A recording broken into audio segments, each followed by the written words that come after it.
What's up, everybody? Fit Forecast in the building, live for the first time ever. We've been getting a ton of good feedback from everybody, so we decided to go live this week and give people a chance to chime in. Why don't you give us our topic of the week, Brandon? Okay. So this week we wanted to talk about setbacks. A lot of times people, you're moving along, you're rolling, you're hitting your health goals and so forth, and life happens. So what do you do when very, very specific setbacks happen? So the first one we want to talk about are injuries. If you work out long enough, you're going to get hurt. Something's going to get injured. How do you work around your injuries? So we'll talk about some specific ones. The first one is, we'll talk about knee injuries. So guys, you got clients who come in and all of a sudden, they've got a torn ACL or something like that, or they're recovering from some sort of injury. What are some things that they can do while having lower leg injuries? Anybody? So, Eric, I come to you and I got a meniscus injury, but I still want to lose weight. What are some things that you would have a client do in that situation? So you got a meniscus injury, we got to work around it. One of the things we're going to do is we're going to take you out of any type of high impact type exercise. So, we're not probably going to be having you doing any type of walking or any type of impact cardio. So I'd probably put somebody on like a spin bike, some type of rehab type exercise. We're going to work to try to strengthen the musculature around that injury. So we're not really working that area directly and putting it under any extra stress. What we really want to do is we want to kind of work around it to make it more efficient, effective for you. What about you, Gabe? You got any ideas?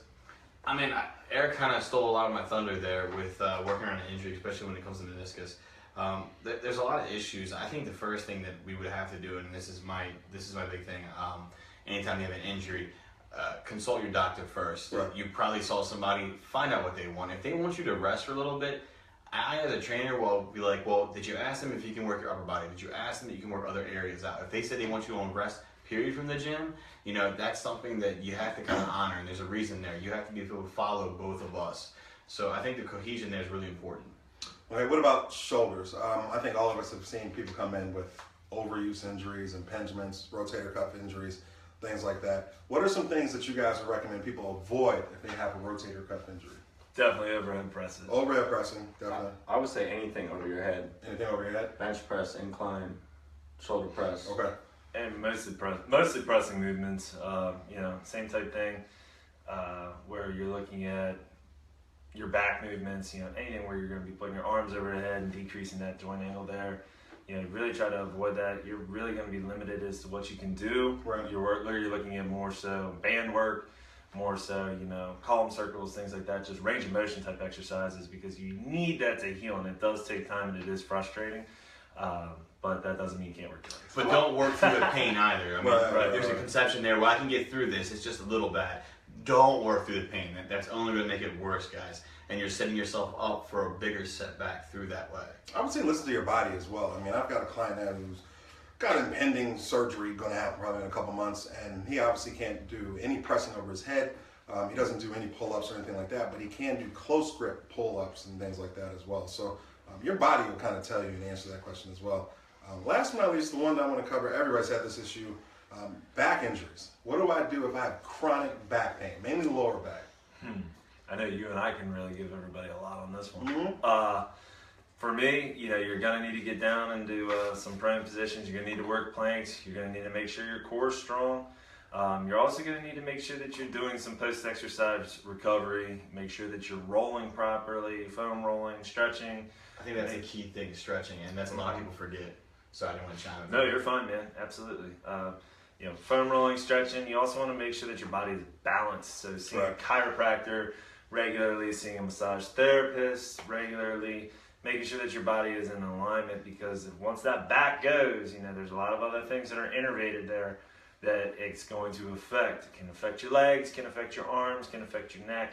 It can affect a lot of things, so you really want to protect that back. So make sure you do your due diligence, making sure that you go through the proper rehab channels and the proper safety protocols to make sure that you don't put yourself at risk. Anybody here got any chronic injuries? Well, before we step on that, I always like to say, look from the ground up. And what I mean by that is, look at the shoes. If it's not every workout you're having back pain, and if it's not every day, see what you've been wearing. Your shoes could be throwing everything off. That's your support structure there. So that can be giving you pain from all the way from your feet all the way up to your back. Also, you talked about, I forgot the term you used, but I'll just use it, symmetry in your body. If you're over tight in one area, if you're doing a lot of chest motions and you're constantly stretching your back out, you have to look at your muscle density, guys. Everybody likes to have one body part they really like to train, but you need to keep it balanced, because if you don't, you cause those issues. And it might not be something that's going to be prolonged or lasting, but it could be aggravating enough where you're just not able to live through it, and you're going to have to take time off. Right. So be diligent with that. You know, one thing that I'll say to everybody who's watching this right now who may be suffering from some sort of chronic lower back injury or just issue, how are you sitting right now? If you sit down all day, a lot of times you're slouching. What ends up happening is if you don't ever stand up, you end up making your hip flexors tight, which end up pulling on your lower back and so forth. So every now and then, just get up, stretch, you know. John over here, like, I was laughing at something. We were both slouching. We were both slouching. Oh, okay. See, exactly. So exactly, how are you sitting right now? You're probably slouching. That's going to cause some chronic back issues as well. So the next one I wanted to talk about. Well, wait a minute. Let's back up real quick. Who's dealing with injuries now? Like out of us four? Yeah. I've got arthritis in my last 5 weeks, but they look like Swiss cheese for the most part. So, I mean, they're terrible, actually. So I avoid certain exercises. You can still train every muscle. There's certain exercises that I've checked my ego and I realized I just probably shouldn't do those anymore. I have 3 ruptured discs, 2 in the lumbar and 1 in the thoracic spine. So I deal with some peripheral nerve pain and things like that every now and then that can be, debilitating. So it's one of those things that I just have to be very mindful of how I move and what I do. What about you, John? I want to actually go back to what Gabe said about the shoes. I switch my shoes out a lot. I have a lot of sneakers, and I developed a bone spur in my foot because of it. I thought it was maybe something I did on squats, and it was really affecting my whole body. I stuck to one pair of shoes in the gym, and I haven't had a problem since. Yeah, I'm gonna tag back in there. That's why I brought it up actually. This last year, I mean, I squat a lot. Everybody knows me when I do legs. I love legs. It's an important part of my week. Yeah, it's my day. I wore shoes for like almost the last 8 months that have really hindered my knees. I mean, they've actually caused almost an injury now. Not something that's permanent, but like I said, it's going to be a fleeting injury that comes and goes. I've been squatting a lot barefooted more recently because someone stole my squat shoes, which actually started this entire thing. So because I was using the wrong type of equipment, I've caused myself now to facilitate an injury that I need to work around, and eventually, it'll be fine. But for the time being, this prep has been really hard.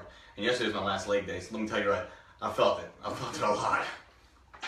All right, so next subject, next question we got this week was the mood, the psychiatry, I guess, the psychology behind the setbacks. The first one is, for the folks who get discouraged because you're consistently working out, you're going to the gym, you're eating right, you're doing everything that on paper you think you should be doing, but you're not getting results. So on that Friday morning, you've been killing it all week, you get on the scale, you gain 2 pounds instead of losing. So what are some things you can do to try to remember the big picture, that it's a marathon, it's not a sprint? So how do I get past the fact that I just busted my tail all week, I got on the scale and I gained 2 pounds? One of the big things that I have all of my clients do, especially women, is do not use the scale until I put you on it. Okay. I want you to use the mirror. I want you to take pictures. I want you to take pictures in the same clothes. I want you to make sure that those clothes are, in the same condition that they were in when you first wore them. Right. I want you to see the difference, because just because that scale went up doesn't mean that you didn't get results that week. Right. You could have very well been building muscle, and that really just took off that week. One of the things that I think a lot of people forget, especially if you're really anal about the scale, is that water retention is real. If you have too much salt the night before, you don't drink enough water, you may sleep. You may be up a pound or 2 the next day. So it's definitely one of those things where I would say use your clothes, and number one, do not get on the scale every day. You will literally drive yourself insane. Yeah, and then the water retention is real. It's huge. Especially if you have cardio all day and you're automatically more thirsty than you were the day prior. Yeah, I mean, everything changes from person to person. Some people don't carry much body weight and change from the morning to night. Some people like me, I can get up to 10 pounds, and that's a lot of weight, especially when I train legs. I'm usually always heavier the next day, whether I lost weight or not, because of the fluid that's in there. Exactly. We got a question from Bishop that said, any pair of training shoes that you would recommend to a client? And my personal thing is I wouldn't recommend necessarily a brand, but what I would say is I would go get your feet checked. Yep. You can do it at a doctor, you can do it at like Charm City Run, they'll do it for you. Roadrunner Sports will do it for you. Yeah, find out what you need, that type of shoe, and then you kind of can go around what kind of brand feels best for you. I personally don't really like a lot of ankle support in terms of something that's constricting my ankles. It really bothers me. So it's kind of, once you figure out what you need, then kind of go towards what you want as a feel around that. And I mean, that's kind of how you determine, Bishop. But good question. Okay. Any other recommendations or, I guess, advice for somebody who's getting discouraged that they're not getting results? I would also, if you're discouraged because you're not getting results, also track what you're doing. A lot of times people have a false sense of what they're doing. How active they were throughout the You know, week. you're like, oh man, I killed it this week. No, you killed it on Thursday. Monday and Tuesday, you really didn't get after it. So I would say definitely start tracking it. Use some sort of a tool, whether it's an app, whether it's a trainer, whether it's a workout partner, that kind of thing. So that way, at least you're tracking how hard you're really working. And then when in doubt, if it's not working, it's probably time to throw a bomb at whatever you're doing and start over. Do something else. You know, talk to a professional about it. Also, who's telling you it's not working? Right. Are you looking in the mirror, or are you just looking at a scale? Okay. Is your trainer telling you this needs to change, or are they just saying to stick to the process? Is your trainer taking measurements and taking your body fat percentage? Because just because the scale didn't move doesn't mean that you didn't drop some body fat percent. You're a little bit of body fat. It also means that you didn't, redistribute some of that weight, that you couldn't have lost some inches off your body, or something. Make sure that you're very well rounded in how you are tracking your progress. Again, that's why I like to use pictures, and I like to use the mirror. You made a really good point, and I think this is something that's really more old school, and it kind of pertains a little bit more to bodybuilding or powerlifters. Steno notebooks are so cheap.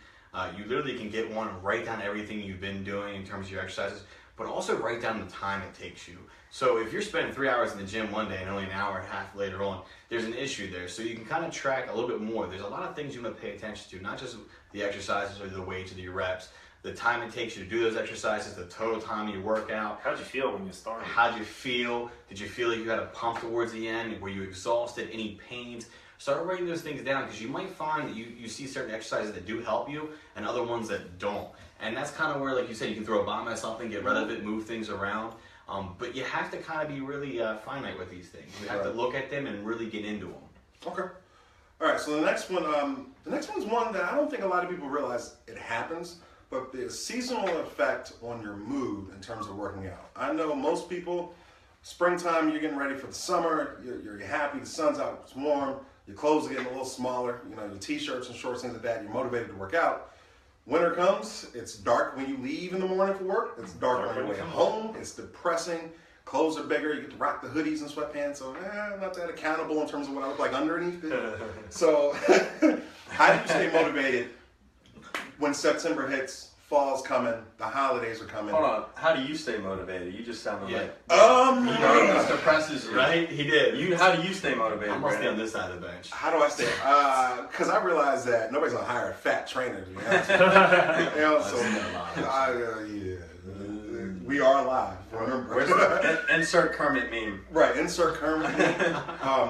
But no, for me, it's more or less I stay motivated by when I'm not motivated, recognizing that I'm not motivated and doing something about it. So for me, it's Eric, what you working out today? I'm tagging along because I know I'm not going to do it if he's not there. You know what I mean? But you're pretty self-conscious about that kind of stuff, so you're paying attention about it. And we like a lot of motivational things. So I think that when you notice your motivation dropping, you know you have to correct it, regardless if you feel like it or not. You know you have to correct it. And I think a lot of people don't.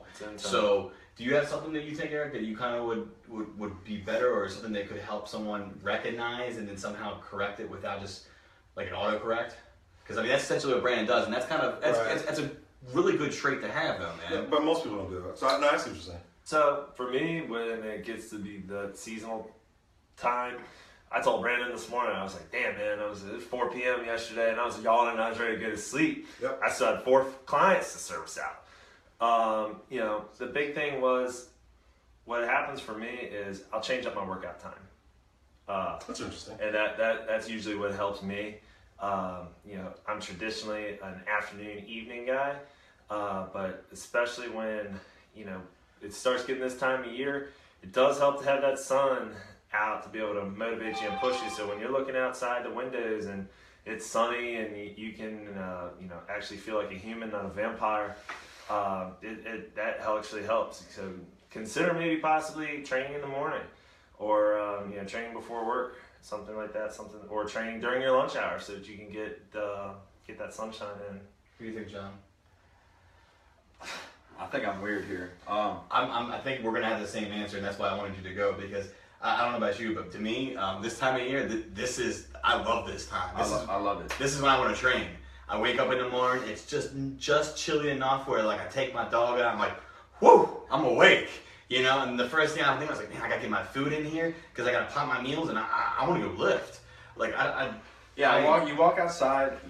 That's my burst of energy right there. Exactly. That cold hits your face. I'm awake now. You're alive. Yep, I'm awake. And I like to train honestly when nobody's around.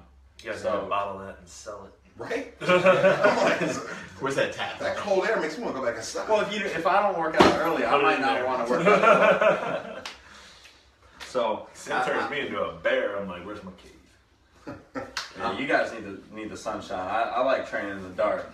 I think the big thing, and like I said, it's going to be kind of hard for me to relate because me and John have the same opinion on this, is that look at your goals.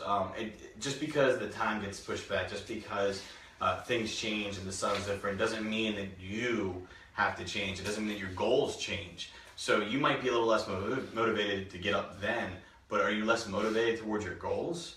Are you less, because think about that. You might have worked your butt off for the last 4 months and now you're just going to let all that creep back up on you. Think about where you came from. Think about where you're going. It's always good to kind of see how far you've come, because if you don't, then it's kind of like, oh, well, I'm just starting out. No, you're not. There's a lot of groundwork that you've already laid. Why give up now? Okay. So I think that's something that might help people. But again, that's a tough subject. So the next one that we run into a lot this time of year is the procrastination. So it's the end of the year. I put on some weight. I'm going to start my exercise program. But wait a minute, it's mid-November. Let's start January 1st. So how do we encourage people to start now versus waiting until the new year, adding 6 weeks to the procrastination? Think about how much weight you can gain in 6 weeks. Why are you really waiting? Yeah, why are you waiting? What is the point of waiting? That means that you're planning your body around the fact that you're going to be pigging out on Thanksgiving and Christmas. But it's realistic. What are you waiting for? What are you honestly waiting for? To take off more weight? It's naive to say that I'm gonna go to the gym in 6 weeks. Right. That is stupid. Because then 6 weeks comes around and you're like, right. I've been doing okay without it. Let me just keep going. Then you wait till it gets warm outside. Because it's easy to sit there and say, all right, we got Thanksgiving coming. Then, holidays, Christmas, if that's your thing. Oh. Then New Year's is rolling around. Then, Right. well, next month is Valentine's Day. So, Right. and then boom, boom, boom. But one thing then Easter comes around. So it's like... What drives me crazy is people say, oh, well, I got the holidays coming. It's one day. It's one day. It's one meal. It's like the birthday It's meal. not the holiday month. That's a refeed. I never said cheat meal, though. How is this that I'm on the opposite side of the table? I need a chair that's over here, but then you wouldn't be able to see me. Guys, it's one day that you're eating, but it's not one day. There's a lot of people that travel on Thanksgiving. When you travel, you have a family, everything gets disrupted. This is true. You're not near your home gym, you're not near everything else. So, okay, let's say you travel for a week. That disrupts your schedule. You could probably find somewhere to work out during that time period. It might be tough because you want to spend time with the family. That's what the holidays are about. Not necessarily the food, but I know we all get caught up with that. But to spend time with your family. So think about it this way instead. Don't put it off for 6 weeks. But how about you start easing into it now? And what I mean by that is, hey, you know what? I really, really want to get going, but you know what? I'm going to put it off for a little bit. I'm going to put it off. No. You know what? I'm going to start now. I'm going to do 2 days this week. Well, set yourself up for success. That's what I'm saying, though. I have a client who has family in Boston. She keeps her $10 a month gym membership just because her 1 week in Boston would make up for 7 months, pretty much. So she set herself up to go work out when she goes home, and then she just looks at it like it pays for itself. Yeah, absolutely, and I understand that, and she's making that different, like she's making that commitment to say, and this kind of comes back to the last time where we were like, hey, about family, people have to be understanding, have to be supportive. So I mean, I don't disagree with you, but I also think that you have to understand that it's not just one day, it's not just 2 days, it's not just 3 days. There's time there. I get it. I'm not used to you being the sympathetic one. It's kind of weird. All right, so empathetic. Whatever. Fine. So the next topic is one that I think everyone who has ever worked out for a long period of time, or anyone who's ever done anything strenuous for a long period of time, I'm not talking days, I'm talking months, weeks, things like that, is burnout. Burnout is very, very, very, very, very real. I personally have experienced it where I was prepping for a show and like it was a long prep because things weren't really just going well. And immediately after I did the show, I didn't even want to see the weights. I didn't want to see the gym. I wanted nothing to do with it because I was so tired mentally. I've experienced it professionally where you're working nonstop, day in, day out, months go by, next thing you know, you're just like, you hit a wall. So let's talk to people first about the symptoms of burnout and then what you can do about it. So, symptoms of burnout, what you got? Exhaustion. Exhaustion. Constantly tired. Even Constantly when you get tired. sleep. Your mood, you're irritable for no reason. People just pissing you off all the time. Lack of motivation. Lack of motivation. Loss of interest. Loss of interest, weight gain or weight loss that you really just can't explain. Loss of appetite's a big one. Got any other ones? I can't remember. The way that you go about your day changes. So, like, you know, if you weren't a coffee person, you're grabbing coffee. Right. If you know, just like little things will change, or you'll start bargaining with yourself. Or, oh yeah, I can have this. Lack of focus. You know, lack of focus. Lack of exactly. focus is a big one. Focus. So what do you do about it? So what do you guys recommend? For me, I tell people if you're burned out from the gym, take a week off. Like, and don't feel bad about it. Take a solid week off. Try to eat well. Don't go crazy during that week. But you need a recharge. You know, so just take a week off. And I mean, that's your personal life as well. I mean, if you're working constantly, nonstop, occasionally you need to take a day off, or sometimes your body's going to tell you you need to take a day off, and that's when it can get a little scary. That's when you start getting into those stress-related illnesses we talked about on the last podcast and so forth. So, car accidents because you fell asleep at the wheel. You know, Yeah, you know. my bad, I forgot. One of the things that Brandon just touched on there is very important. And it's you know, don't be afraid to take a week off from the gym. You're not gonna undo everything that you've done unless you go home and you are a complete slob and just eat and drink and do whatever you want to through that entire week.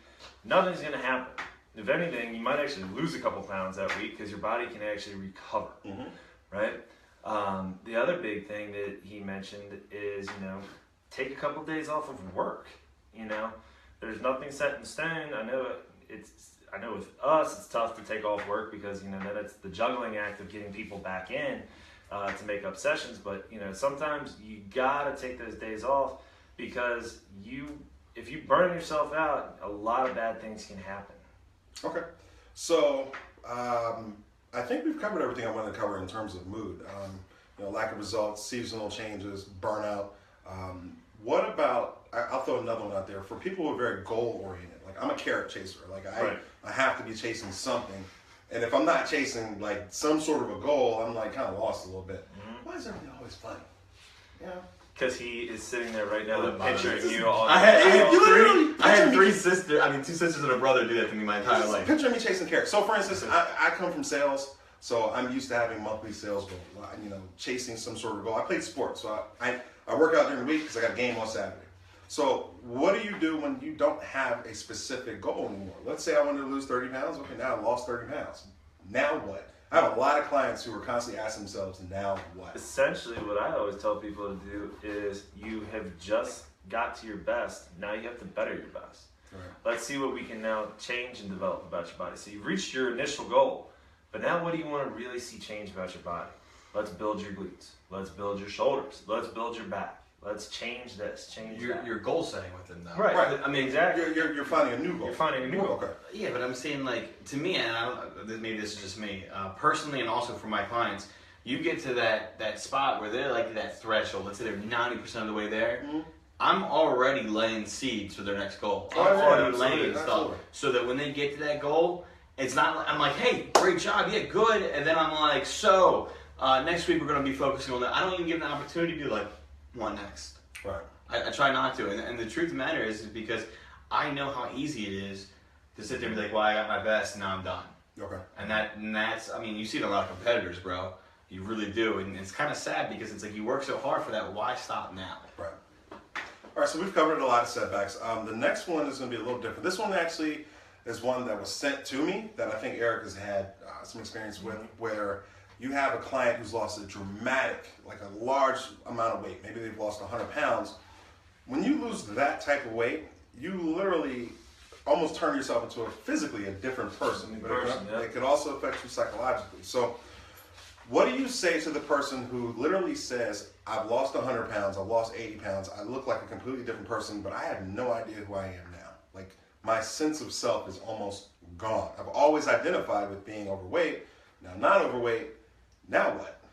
I think that's where you need to do a lot more spiritual building with the person. And I don't mean spiritual as in religion. I mean, and a lot of my clients will tell you I go through this with them. And what I'm trying to say here is that you are who you are. It doesn't matter what body you're in. If you gain 60 pounds, if you lose that 60 pounds, you're still yourself. Right. You might have always identified with being a larger person. I can understand that. I've always identified being a scrawny little short kid. So it was tough to kind of recognize where I'm at and where I've come from. But it's easiest to do that in photos. It's easiest to see yourself outside than staring yourself at a mirror, because every time you see yourself in that mirror, you probably won't recognize yourself. And that's the sad thing, because if you close your eyes and you spoke, you would. Your views might slightly change from here and there, but you're still you. And you have to remember that nothing you're going to do is going to be a negative impact on yourself in the gym, as long as you're doing everything you should be doing. And it's a wake-up call, because how many people, let's be honest, guys and girls both, they lose some weight and then they go through that change where they start thinking that they're amazing. Well, don't forget where you came from, Exactly. but just know where you're going. Exactly. Also, one thing I would challenge you to Google is a word called body dysmorphia. A lot of times what happens is you lose a ton of weight, and you're looking in the mirror, and everyone's seeing this amazing looking person, but you're still seeing the person who you used to be. And a lot of times what can become, it can almost become an unhealthy obsession, where you get to a point where you've hit your goal, and you look great, But you still see somebody else, so you push it too far. So we see that a lot of times, and a lot. It's not just weight loss; it's weight gain. It's weight gain as well. Weight gain, It's muscle gain. Yep. Muscle gain, exactly. Muscle Yep. loss. I think people deal with it. I think almost everybody in the gym probably deals with it in one way or another. I would agree with that. I mean, like, what do I do, guys? See, personally, when you put a larger shirt on and you fit that shirt a little snugger, you feel kind of good, don't you? Yeah. It's a good feeling that goes through. Only when it's snug in the right places, though. Well, I mean, You're like, oh no, oh no, Damn it. oh, taggy in the chest and back and tight in the waist. No. Take it off, get it off me. It's a bad cut shirt. What size is this? Yeah, it's a bad shirt. It's Looks not like me. I'm wearing a sweater tonight. Button up tight. that went the wrong way, but the That's best way not possible. dysmorphia, Brandon. That's Right. just, That's that's just- just, you got that's just fat. understanding what's going on. Right, I'm just like, I put on a couple. It's fun. That's where all the Oreos went to. That's where motivation all the comes Oreos in. went to. Exactly. Oreos. What were you saying? All right, next topic. All right, so the next setback that we're going to talk about, this is a big one. It's misinformation. A lot of times people are taking it upon themselves, which they should be, to go out, get that information. In the world and age of Google, you can find anything. I want to lose weight. I'm just going to go in order of things that were brought up to me. The first one's going to be, Just say it. Shaun T workouts. Anybody who knows me knows I hate Shaun T. I hate everything about everything about it. If So you say his name fast, it kind of sounds like a girl. Shanti. Shati. yeah, it does. So real quick, what's wrong with It the sounds Sandy? like the greatest singer of all time. What's wrong with a Sandy? It is way out of your fitness level. Exactly. If you've never worked out, don't buy a Sandy and start it tomorrow, unless you have a defibrillator on hand. You know, you can give yourself CPR. And trust me, you are going to want to hit him. Exactly. And it's just stupid. Seriously, the science behind it's stupid. The next one I want to talk about, infomercials. I'm going to piss off somebody with this one, but these diet teas. These diet teas that claim, I'm going to drink this tea and I'm going Cleansing weight loss. to lose 30 pounds. Wait, if they don't work, No. No! you need to stop it. I told you that. Right. So, no offense, but if you have a healthy set of kidneys and your liver's working, you don't need a detox. You don't need a detox. You don't tea. need And detox if somebody tea. tries to sell you a We'll do next detox month. pill, you need to throw it right back in their face. All right, I'm gonna alley-oop this one to Gabe because he really wants to talk about it. It doesn't work. I haven't even said it. The wraps. It doesn't work. It doesn't. You work. cannot saran wrap fat off your body. And more importantly, if those wraps did work, then you would use saran wrap because it's the Significantly same cheaper. Yeah, like come on, guys. All right. So specifically, what do they claim they're doing? Shrinking body fat, but realistically, all they're doing is the same thing that bodybuilders have done forever before shows, which is put preparation H on you, and it just sucks water out of your skin. Guess what? Drink something, it's coming back. You're not gonna lose any weight. The next one, this one, I gotta be honest with you, I'm not even sure about this one. What do you guys think about waist trainers? I'm actually okay with them. Really? Yeah. I'm okay with them from the standpoint of back support and Okay. from, helping shape. For those of Yeah. you who maybe don't know what a waist trainer is, it's that thing you've probably seen people wear in the gym. It looks like a corset almost. You put it on, and you snap it, and it like shrinks your waist up. But what specifically is it supposed to do? I get the back support thing. That makes sense. Right. So, Gabe, I know you. You use one consistently. No. I don't use Well, you use a wrap. I use a wrap to help keep water off of my midsection. Excuse me. It Yes. wears a waist trainer? No, I do not wear a waist trainer. I know we have a lot. We have a lot. I of have a female- very tiny waist. Okay. We have a lot of female friends. Notice I was real Gabe, quiet there. Gabe and I both. We have a lot of female friends who are competitors that they do use these waist trainers. And I know some guys that do it as well. And I know Exactly. some guys that suffer. A lot of times when you're eating a lot of food as a competitor too, your stomach starts to distend a little bit Right. because their organs are pushing up against it. So what happens is before their stomach starts to shrink, they keep those wraps on, they try and feel tighter. It's better for their back support because then they're also not pushing out the entire time, But which does- keeps it from hernias from happening as well. Does it hold in everything, or does it force you to keep your abs tight because it's uncomfortable? You know what I mean, I think it's a mixture of both, to be Okay. honest. I really do, because I feel like, and the biggest thing too is also the shaping of the body. I mean, body modification like this is going back for ages, back in China as well. Look at feet wrapping, Feet things like that. Okay. And for smaller waists. So it's not something that's unheard of. It's not something that's unfounded. But it's not like you're going to be 300 pounds, put this on, and then you're going to walk away 150. No. Okay. Yeah, we're talking about somebody that has less than 5 pounds to lose Okay. to see a significant change. So the next one is a little out of the box that I kind of thought of myself in terms of misinformation, and that is having bad motivation to do things based on what you see on social media. Instagram. Instagram. You know, you're following the hashtags, and all of a sudden, You're Ulysses Labs. right. So if you follow someone on Instagram who you really pull it together. If you follow somebody on Instagram that you really like, don't believe everything that they say. A lot of times, some of these companies will hire models who are not using their products at all. They just look amazing just to say they're using their products. They're selling something. They're selling something. If it looks too good to be true, sounds too good to be true, chances are it's too good to be true. And they all are personal trainers now too, by the way. Right. Oh yeah. They all have 8-week programs. And you're gonna get a generic, stamped out program that You pay too much you money paid for. $250 for, to where you could have gotten 4 personal training in-person sessions, and let's not get into it. Don't do it. All right. So the last setback we're going to talk about is personal life stuff. Life happens. So you go through breakups, you go through job losses, death in the family, self-esteem issues, car accidents. Things just Sickness, happen. whatever. How do I get past some of these things and get back to the gym? I have a client recently who, obviously I won't name my name, but recently had a death in the family. It's a major setback, and a lot of times what ends up happening is 2 different things. Either that can derail you, and that goal you were working towards is just gone, or some people use that as motivation and eventually pull it back together and work even harder. So, you guys have any experience with that? You want to talk about? I do. I'm going through it right now. Family member of mine was just diagnosed with serious illness. And, it took me aback pretty hard to where, I needed to dial back from what I was doing. And, it is pretty serious. And what you end up having to do is you need to take a little time for yourself, collect your thoughts, get things together, and then you've got 2 choices. You can either, exactly what you said, let it derail you, or you can adjust your approach and allow yourself to be able to find time to be able to share with not only that person that you may need to spend extra time with, but you can also make that time for yourself. So it's just one of those things where, again, we say it a lot, you gotta plan ahead.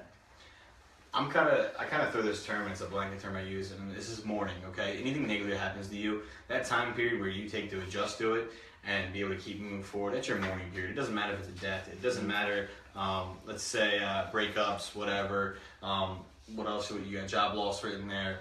So you have a mourning period. Some people mourn different than other people. I'm the kind of person that I don't want to be in the gym when one of those things happen to me, but I'm going to be in the gym. because I identify with the gym. I identify with stability. I identify with comfort. I I identify. find a sense of calm and normalcy. Yeah, and that's why I do it. So some people think it's crazy sometimes because they ask me, like, oh man, why are you here? I need this. And that's a simple fact. It's not going anywhere. I know this is here. And while it's here, I'm going to use it because this is for me. So It's not just that, but if you don't broadcast your problems on social media, majority of the people at the gym aren't going to know what's going on. They're not going to talk to you about it. They're going to talk to you about everyday things, and it helps you get your mind off of it. I'm like an open book, though. You can usually tell when I'm upset, let's be honest. One thing that I think you guys all talked about that you might not have said is when you're going through something, whether it's a breakup, whether it's a job loss, whatever, acknowledge it. You know, it's one of those things, acknowledge it, accept it, embrace how you feel about it. And the sooner you embrace those feelings, the sooner you can move on from it. It's when you start to try to be in some sort of a denial, like, oh, it's not really bothering me that much. That's when all of a sudden stuff starts to fall off the track. So I would just say, accept that what's going on, acknowledge the feelings, don't beat yourself up for feeling some sort of way about it. And then, that's probably the easiest way to start to heal, move on. I actually agree. I think everybody's got a good little twist on it. Fellas, we have covered every single topic that we wanted to cover today. You guys have anything you want to add? I mean, there's always things to add. Of course. Start now. Wait. Not January 1st. Not January. Yeah. I was like, what am I starting now? What are we doing now? I thought he was telling me. Little thing on Thanksgiving last year, Brandon and I and another trainer, we all held a boot camp together. And the three of us are going to come back together again this year and do it. I definitely hope that John and Gabe can make it too, depending upon your schedules. We're going to have a little Burn the Bird Turkey Day boot camp at 8 o'clock in the morning, Powerhouse Gym, to where we're going to take you through one hell of a workout so we can start making some room for that carb backloading that you'll be doing later that afternoon. Oh, also, real quick, speaking of Powerhouse Gym, we're also running a membership special right now. I think it is $10 down and $50 a month. Is it 50? No, $10. I'm sorry, $30 a month. If you come in and tell one of the young ladies or the owner that we sent you, that you got sent by Fit Forecast, you definitely get a discount.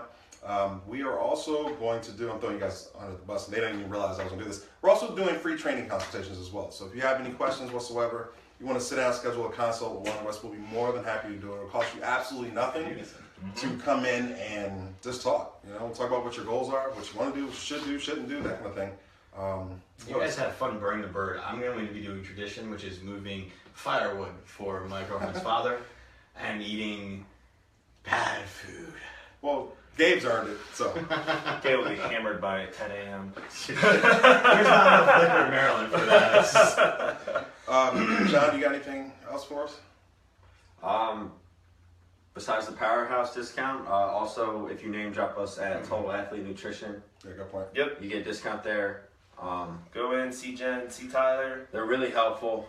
You can ask them any questions. You can ask us any questions. They will help you. They won't oversell you. They'll just try to help you get exactly what you need to better yourself in the gym and not anything more than that. Well, we got like 14 days till Thanksgiving, right?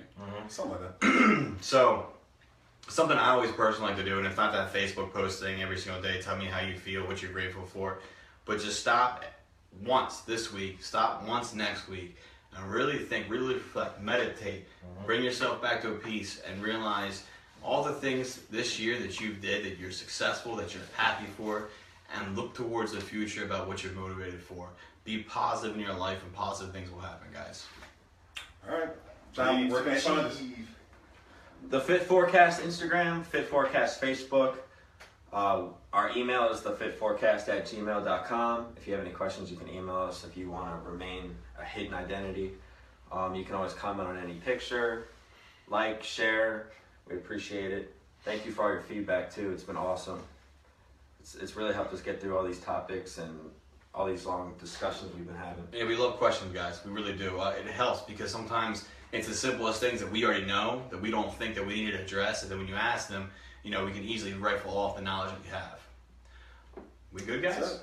That's it. Thanks for joining us on our first live. Peace, guys. As John walks around. Hail to the Redskins.